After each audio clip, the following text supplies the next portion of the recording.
अस्सलाम वालेकुम। मेरा नाम नाजिया वे।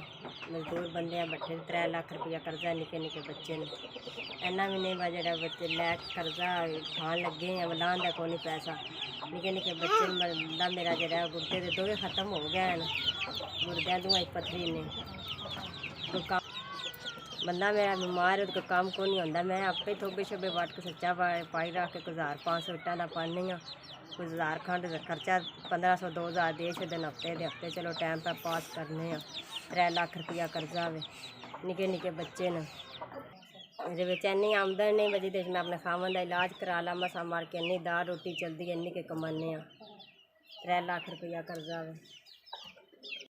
अस्सलाम वालेकुम जी। 3 मेरे बच्चे ने बस गुर्दे फेल होने की वजह जो घर बह गया कम नहीं कर सकता मेरे लत्तां के पट्ठे पी गए।